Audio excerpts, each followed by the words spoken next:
It is mid-October and we are fully embracing all the cozy fall homemaking.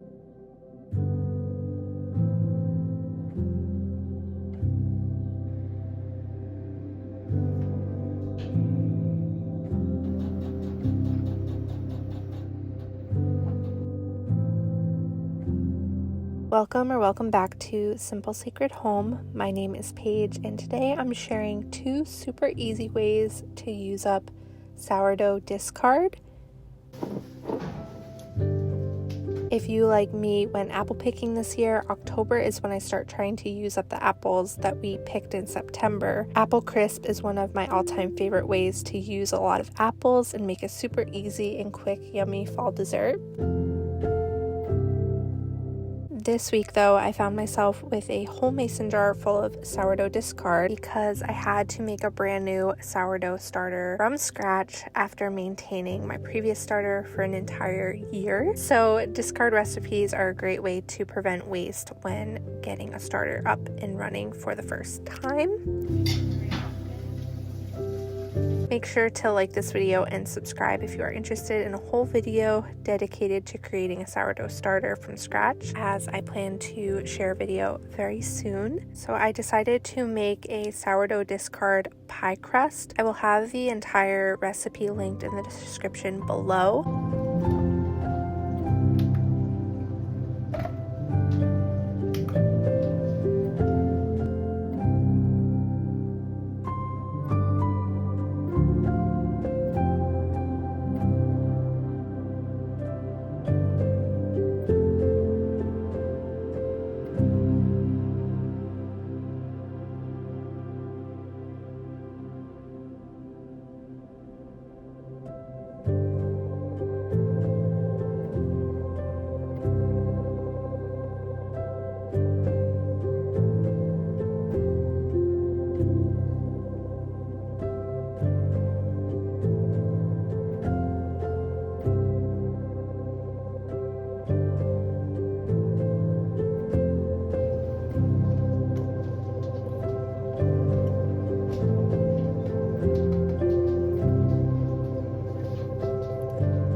Another favorite discard recipe this time of year is pumpkin bread. I will also have the recipe I used as inspiration in the description box below for this recipe as well, although I did make some modifications to it.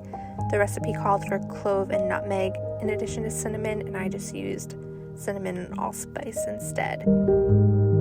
This was a total hit in our home, and we'll definitely be making it again.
In addition to spending some time in the kitchen, I've also been making some major progress on my first quilt.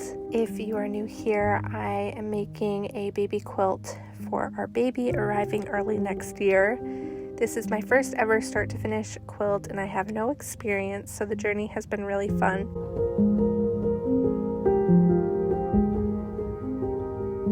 I will link the other videos in my baby quilt series down below in the description in case you're interested in following along.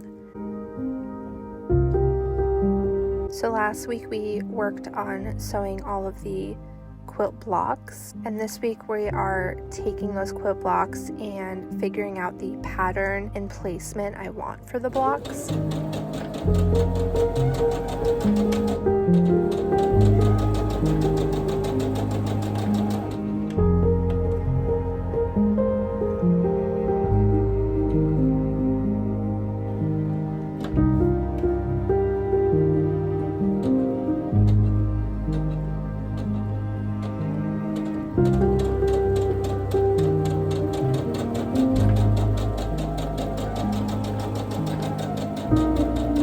I had used charm packs to create these floral blocks, and so there was 2 of the same pattern in each pack, and so I wanted to lay all of the blocks out to make sure all the fabrics were cohesive and I didn't have any duplicate prints in the same rows.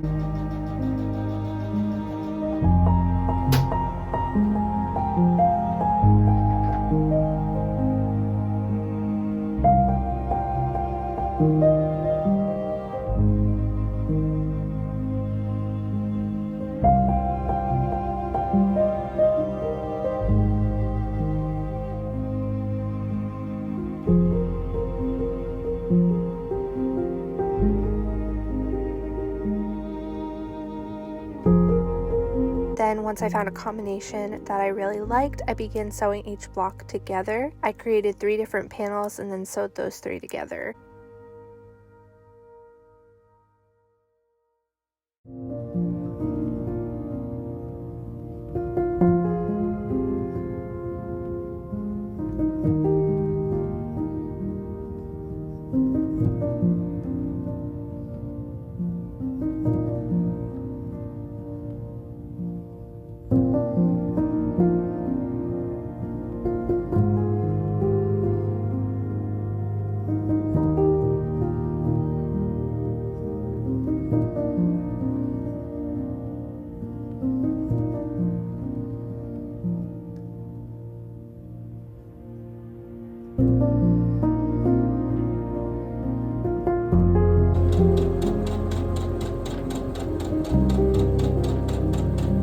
can't believe it, but we have a completed quilt top already. I still need to square it up so that all the edges are even, and then we can begin the process of actually quilting it. I went ahead and also ironed the seams so that the quilt top will lay flat during the quilting process.